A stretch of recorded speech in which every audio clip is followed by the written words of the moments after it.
Hi guys, welcome to another episode of Blockbuster Guys. Today we're talking about a movie that we believe has just been criminally underappreciated when it came out and still to this day, and that's 2007's Shoot 'Em Up. So Shoot 'Em Up is it was such a crazy movie. This is one that I know you recommended to us to watch, and just non-stop from moment one, action. There's no, there's barely a plot in this movie, and it's for all the best reasons. It's definitely ahead of its time because it is the whole idea of sort of a live action cartoon, but it's sort of it comes so thick and fast.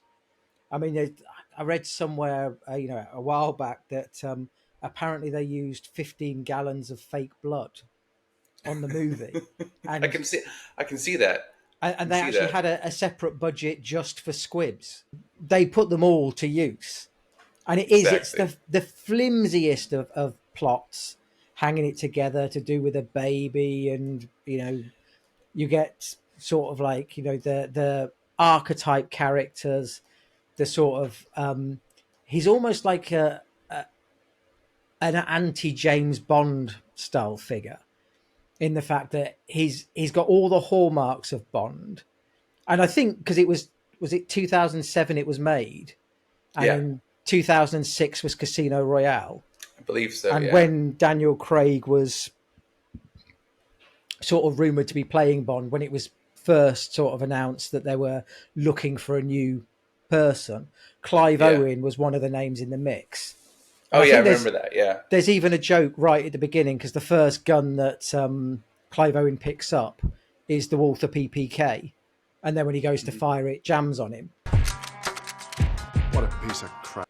Well, just to give a quick summary, just to set the stage a little bit. So basically, the main character in this movie, I think is Smith. I think he's just known as. It's just like just a generic Well, name, it's that's which what is well no, because that's it's Clive Owen, yeah, right? but that's not his name.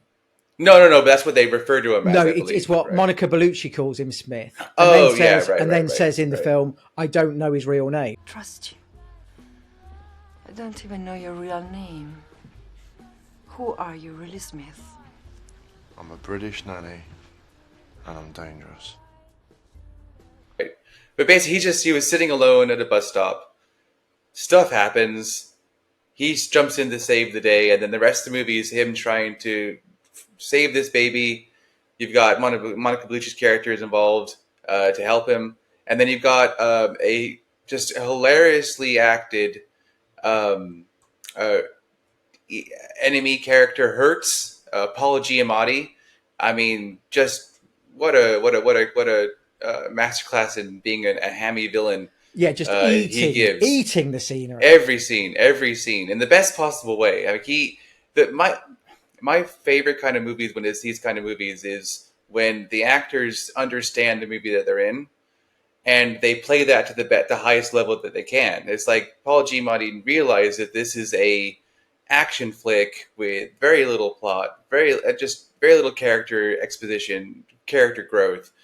None of that matters. It's just get from A to B to C, finish the movie, action flick, guns firing, people dying, everything's having a great. But he's like just playing that to the perfect level of where he needs to be like over the top while still rooted, but then crazy while still reserved. Like talking to his wife on the phone, like just like in the middle of all this stuff. So he's got to like kind of play it differently each time. It just really well thrown together for a character, I thought. Yeah, and it's the thing as well of like the idea of it being the live action cartoon, because there's obviously a lot of Bugs Bunny references in it. But then you've got the fact that apparently the entire film was inspired by the poster for John Woo's Hard Boiled, of Chow Yun Fat stood there holding the baby. And Yeah, that's yeah. some guy just goes, I can make a whole movie out of that picture. and does. And it's like I said, it is the trashiest sort of mindless, dumb movie, Yeah, but just done so incredibly well. it owns it. Yeah. And it's, I mean, even to the point where it's a film that is relentlessly about guns and gun Yeah, violence. Yeah. And then they managed to sort of almost twist it around to have like an anti-gun sort of theme running through it, which has nothing to do with the action, nothing to do with anything else. It's just a little bit of backstory that's just sort of like, oh, well, that sort of is a bit harsh, you know. And it's got instantly like the worst cheesy dialogue, but it's all instantly quotable. Which car do you want? What? I'm tired of walking. Look at this.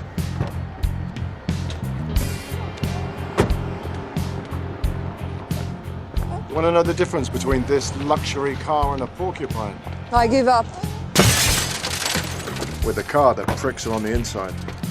The part was written for Clive Owen because the director, is it Michael Davis? Michael Davis, yeah. But apparently he saw Clive Owen in Croupier, the movie, and thought, he'd be great in the lead role. And then it was sort of like, oh, do you want me to do an American accent or whatever else? He's like, no, you've got to be British because the sarcasm just sounds way cooler in a British accent. And that's both like a commendation for the level of not giving a fuck, but also it's sort of like he's right, and you're trying to make a film that is all style over substance. Yeah. And as I say, it works so well.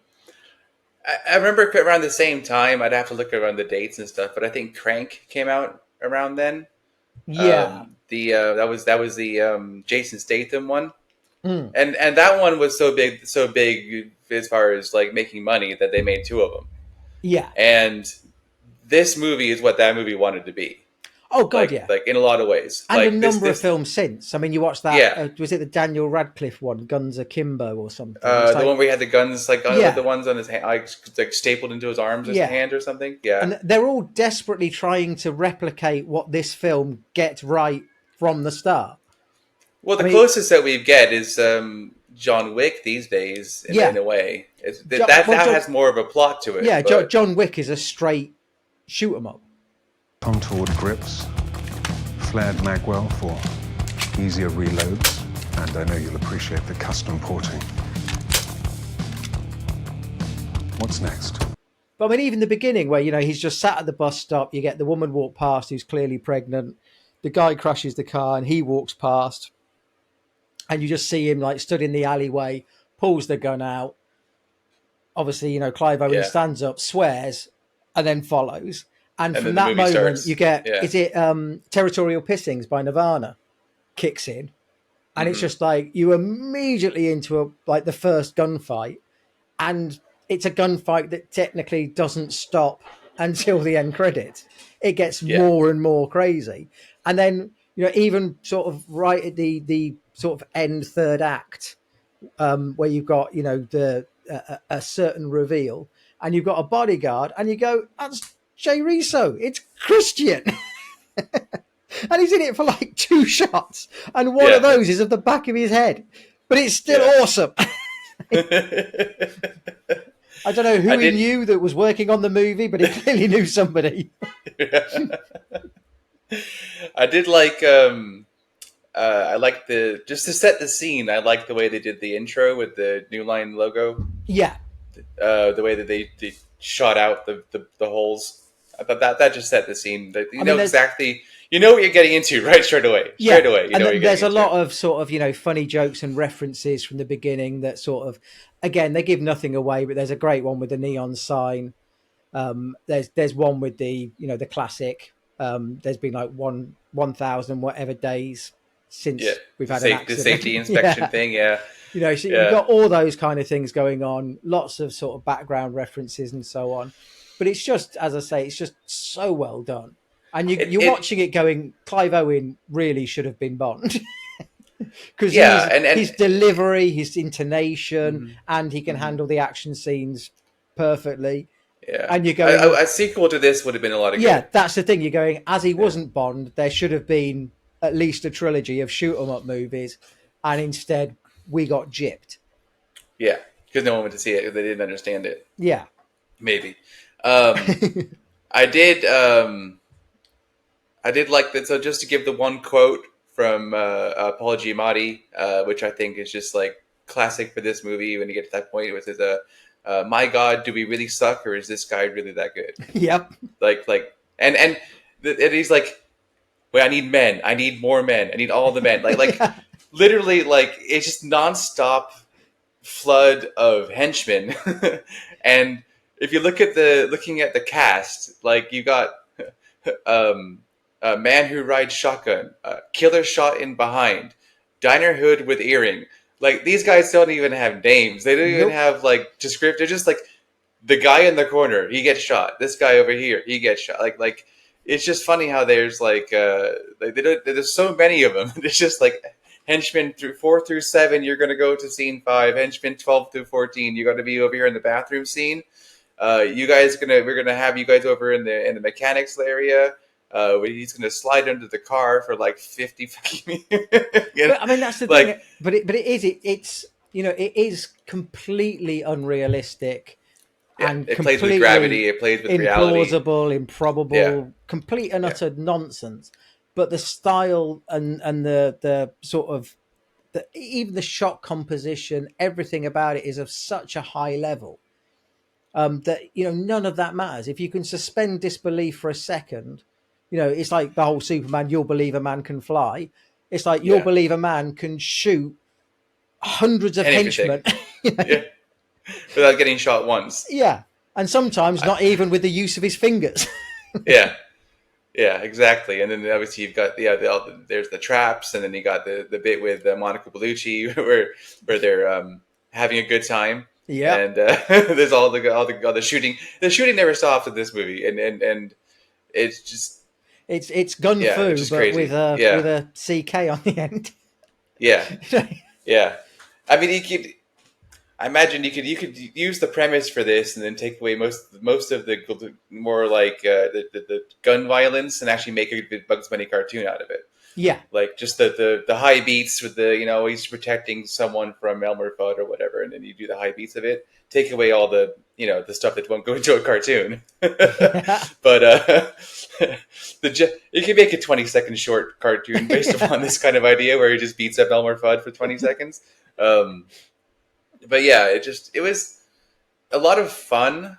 And if it's not a movie, again, like you're not going to go into this movie and be like, oh, look at the character development, look at the plot twist, look at the third act swing, and like you're not going in to see the Royal Tenenbaums, you're not going in to see any of those kind of the more like intellectual thoughty film, think about it films, or even just like an action flick that's got it's all action and no comedy to it. Like if you think of like even the classics, like maybe like a True Lies and stuff like that, have some funny moments to them. It is very much like if you take a John Woo film, and you go, John Woo films would have a lot of the same accusations made about them, but they are genuinely incredibly well made, stylistic, mainly thrillers.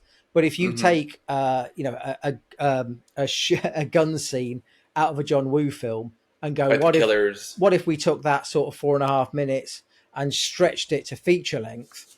Yeah. That's essentially what Shoot 'em Up is. Well, Mr. Bunny, you just keep going, don't you? So do you. I promise to spare your life if you tell me where the woman and child are. Forget it. Yeah, just really just such a weird but fun movie. I mean it's sort of over as soon as it begins because it's there's no slowdown in the pace. Yeah. It's a strong hour and a half. If it'd been any longer, I think it wouldn't have worked, but like for an hour and a half of just it's that constant beats of just it's pretty much a perfect pitch. Because it's again, what would you do with any extra time? It's like the idea of the perfect wrestling match. And the perfect wrestling match is a match that leaves you with the idea that you want more, even when what you've seen was pretty much perfect. Yeah. And you always go, just an extra 5 minutes here or like this, that, and the other. And it's like, no, it didn't need it. Because if it had that, you wouldn't have had what you had, which was glorious. Yeah. Well, anybody this good had to start out young. And it's usually because their pop was good at it too. Like MacArthur's dad was a general. Mickey Mantle's father played pro ball. My son is a video game whiz, and I wasn't too bad at Pong myself. It literally is just an hour and a half of action, hour and a half of fun. There's very little to like distract you from that. Outside of Monica Bellucci, which is a great distraction. This is one that you're looking for a movie to watch on a Friday night or a Saturday night with some friends, a couple of drinks, get some popcorn, however you want the popcorn. I would definitely say this is the movie to watch. Yeah. I would definitely say this is the movie that's gonna give you a really good Friday night movie night for sure.